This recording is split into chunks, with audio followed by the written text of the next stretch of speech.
بسم الله الرحمن الرحيم. أبنائي وبناتي طلبة الصف الخامس الابتدائي، أهلا ومرحبا بكم وفيديو جديد يعتبر أول فيديو في 2024، أول فيديو في 2024 واللي هنستعرض فيه يونت 1 واللي بعنوان We Plant Our Food. هناخد lesson 1 وليسون 1 عنوانه Food and Drink. هنستعرض النهارده الجنرال exercises على lesson 1. نمبر 1 ده سؤال listening.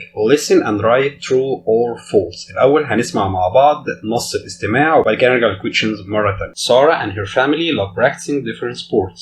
يعني سارة وعيلتها بيحبوا يمارسوا رياضات مختلفة. They enjoy playing basketball, football and tennis. هما بيستمتعوا بلعب كرة السلة وكرة القدم وأيضا التنس. علي likes playing basketball the most. علي بيحب يلعب كرة السلة أكتر حاجة. علي plays basketball in the club. علي بيلعب كرة السلة في النادي. نبدأ question 1.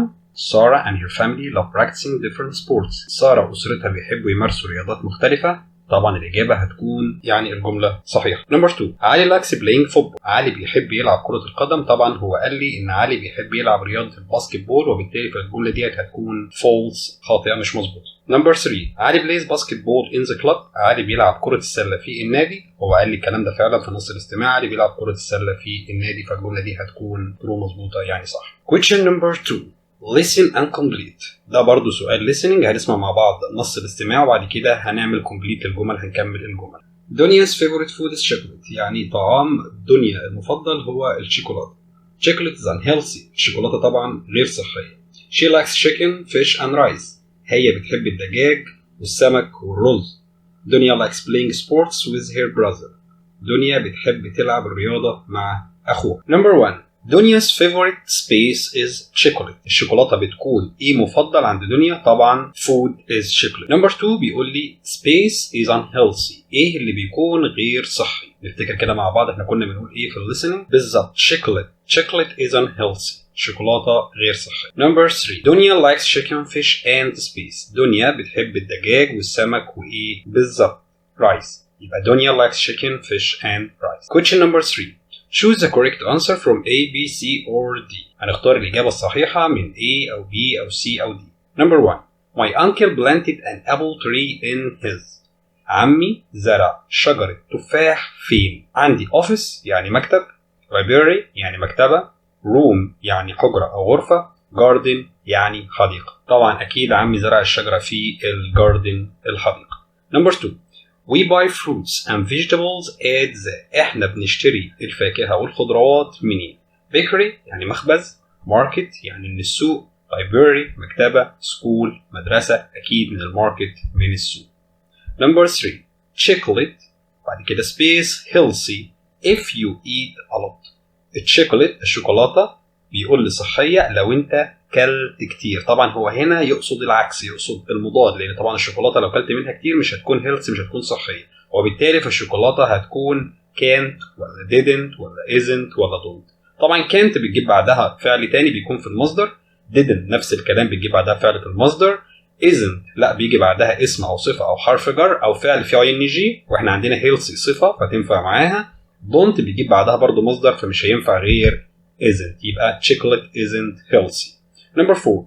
I think it's okay to space a little chocolate. أعتقد إن حاجة كويسة وعادي إنك لو إيه a little chocolate القليل من الشوكولاتة. طبعا هو to بيجيب بعده الانفينيتيف، بيجيب بعده المصدر، فمش هينفع آخد eats ولا eating ولا eat. هنا هناخد eat، لأن طبعا eats ده في المضارع البسيط و eat في الماضي البسيط، و eating جاية في شكل الاسم اللي هو الأكل بدون الآم والإز والآر أو الواز والوير، لكن لو معاهم هيخشوا مضارع مستمر وماضي مستمر. Question number 4. Read and match column A with column B. نقرأ ونوصل العمود A بالعمود B. نفتكر مع بعض كده واحنا في جريد 4 في سنة رابعة كنا بنقول إن احنا لازم نقرأ كل كولم على بعضه، ما ينفعش نقرأ واحدة من هنا وواحدة من هنا. احنا بناخد الكولم كله على بعضه وبعد كده بنروح على الكولم الثاني نشوف ايه المناسب معاه. Number 1 بيقول لي eating too much chocolate. تناول الكثير من الشوكولاتة. Number 2 chicken is my favorite. الدجاج بيكون ايه المفضل عندي. Number 3 my dad grows lemons. بابا بيزرع ليمون. Number 4 what's your favorite. What's your favorite يعني ايه المفضل، حاجه كده هسأل عنها كمفضله عندك. ناخد column B. بيقول لي A بيقول لي in our garden. Our garden يعني في الحديقه عندنا. طب ايه اللي انا خدته من الناحيه الثانيه ينفع معايا هنا؟ اكيد my dad grows lemons. بابا بيزرع الليمون in our garden. يبقى number 3 هتروح مع letter A. بعد كده بيقول لي is unhealthy. is unhealthy يعني مش حاجة صحية، حاجة غير صحية. طب ايه اللي انا خدته من هناك ممكن ينفع معايا هنا؟ بالظبط eating too much chocolate is unhealthy. وبالتالي number 1 هتروح مع letter B.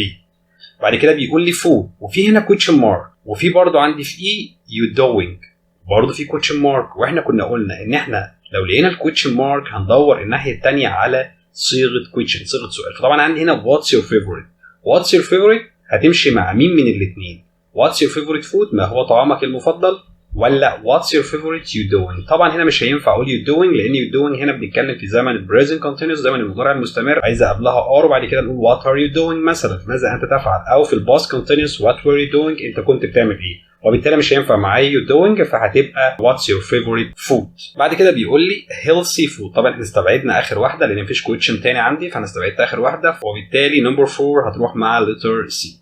بعد كده بيقول لي healthy food. طبعا استبعدت الاي لان بيقول لي you don't مش هتنفع لان مفيش صيغه سؤال تاني عندي في column A، ففاضل عندي healthy food. healthy food ايه اللي ينفع يكون معايا في healthy food؟ فبيقول لي فاضل عندي الناحيه دي chicken is my favorite، الدجاج بيكون my favorite healthy food، يعني الدجاج بيكون طعامي الصحي المفضل. وبالتالي number 2 هتروح مع letter D.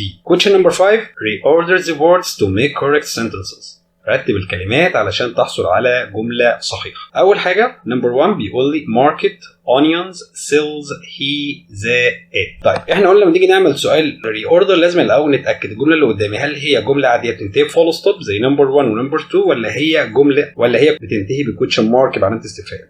لو هي جملة عادية بتنتهي بفول ستوب فأنا هبدأ بفاعل، بعد كده هجيب فعل في زمن جملة وأكمل عادي. لكن لو كويشن مارك فأنا هبدأ يا إما بكويشن وورد أداة استفهام، يا إما هبدأ بهيلبنج فيرب فعل مساعد. هنا انا هبدا بهي. هي طبعا ده الفاعل لازم يجيب بعده فيرب، يجيب بعده فعل، فندور على الافعال اللي موجوده عندي. ماركت ده سوق، اونيونز بصل، سيلز يعني يبيع، وازاي يعني قل، وات حرف جر بمعنى في. فهنا بنقول ان هي هو يبقى عايز فيرب بعده، عايز سيلز يبقى هي سيلز. هو بيبيع ايه؟ بيبيع الاونيونز، بيبيع البصل في ات ذا ماركت. وطبعا حرف الجر بيجي قبل الاسم، وزي بتيجي قبل الاسم، بس ات تيجي قبل زي، تبقى he sells onions at the market. هو بيبيع البصل في السوق. نمبر 2 عايز ابدا باي، واي طبعا ده بروناون ضمير فهجيب بعده فيرب. في الافعال اللي موجوده عندي في عندي like، في عندي and، في عندي fish، في عندي chicken. طبعا like يحب ده الفيرب اللي عندي، والاند هنا ده حرف عطف، fish ده سمك noun، والchicken برضو noun. فاقول I وبعد كده اجيب الفيرب like، يبقى I like fish and chicken، او I like chicken and fish. دي تنفع ودي تنفع، يعني الجمله دي صحيحه والجمله دي صحيحه لو انت عايز تكتب. question number 6 read the text and answer the questions.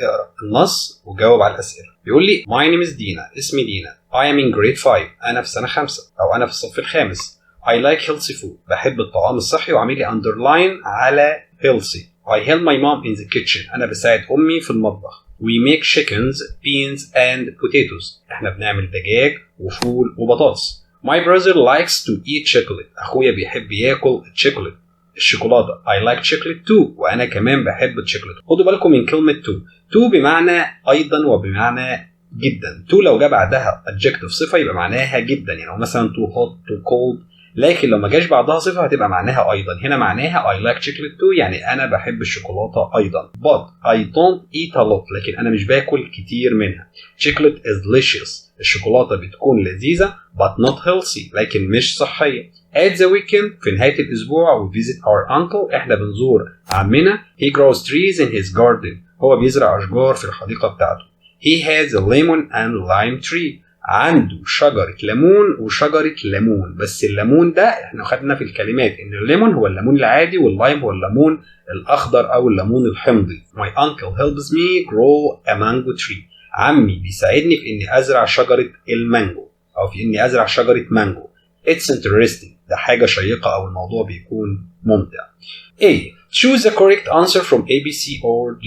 Dina's brother likes، اخو دينا بيحب ايه؟ تشيكن الدجاج، تشيكلت الشوكولاته، بوتيتوز البطاطس، لايم الليمون الحامض او الليمون الاخضر، طبعا هيكون تشيكلت. نمبر 2 the underlying word healthy، احنا قلنا فوق healthy بمعنى صحي، فهو سألني عنها بيقول لي the opposite of يعني مضاد لي. unhealthy غير صحي، nice يعني رائع، delicious يعني لذيذ، good يعني جيد. طبعا الثلاثه دول صفات كويسه جدا، لكن unhealthy هي الصفه السلبيه اللي موجوده بمعنى غير صحيه، وهي الاوبزيت او المضاد لكلمه healthy. B answer the following questions، جاوب على الاسئله الاتيه. what unhealthy food is there in the text، ايه هو الطعام الغير صحي اللي موجود في الفقره؟ طبعا هو هنا بيتكلم على الشوكولات، الطعام الغير صحي. واحنا لما نيجي نجاوب هنا بقى هنقول it's the chocolate، يعني انه الشوكولاته، انه الطعام ده يعني بيتكلم على الشوكولاته. Number 4 what plants does Dina's uncle grow in his garden، ايه هي النباتات اللي بيزرعها عم دينا في الحديقه بتاعته؟ موجود في القطعه ان هو he grows trees in his garden، he has a lemon and lime tree، هو بيزرع ليمون اخضر وليمون عادي. يبقى احنا هنكتب he has a lemon and lime tree، هو عنده شجره ليمون عادي وشجره ليمون اخضر، يعني هو مهتم بزراعه اشجار الليمون. Question number 7 punctuate the following، نعمل punctuation. طبعا احنا فاكرين punctuation اول الجمله بيكون كابيتال، وبنشوف الجمله لو كانت جمله عاديه بنحط فول ستوب، لو كانت question بنحط question mark. بيقول لي علي thinks ice cream is healthy، طبعا هنا علي هتبدا بحرف كابيتال فهتكون الاي كابيتال، وبعد كده هنحط في الاخر فول ستوب. الاي فعلي thinks ice cream is healthy في الاخر فول ستوب. question number 8 the last question in the exercises، اخر سؤال في التمرينات، وده بيكون عن الباراجراف. وهنا بيكلمني عن اني اعمل باراجراف about 40 words، هعمل باراجراف من 40 كلمه، وهستخدم الاليمنتس الموجوده عندي، الجايدنج اليمنتس، العناصر الارشاديه اللي موجوده عندي. طب الباراجراف هنكتب عن ايه؟ عن اليور فيفورت فود. مديني شويه questions تحت هنا ممكن استخدمها. what's your favorite food، ايه طعامك المفضل؟ do you like healthy food، هل انت بتحب الطعام الصحي؟ طبعا عشان نعمل باراجراف محترم فاحنا زي ما قلنا بنكتب 4 أو 5 جمل بتكون شامله على كلمات خاصه بالموضوع، وبنحترم جدا الجرامر واحنا بنكتب. فلو احنا مثلا هنكتب ممكن نقول مثلا my favorite food is fish، يعني طعامي المفضل هو السمك. ممكن اقول برضو I love eating fried fish، يعني انا بحب اكل السمك المقلي with lemon، يعني بحب اكل السمك المقلي بالليمون.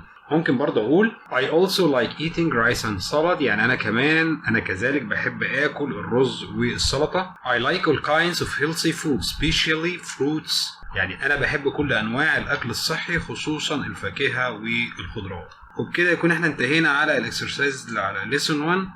اتمنى يا رب الفيديو يكون عجبكم، ولو ده تم بالفعل ما ننساش اللايك والشير والسبسكرايب، وان شاء الله نتقابل فيديو جديد واكسرسايز على lesson 2. والسلام عليكم ورحمه الله وبركاته.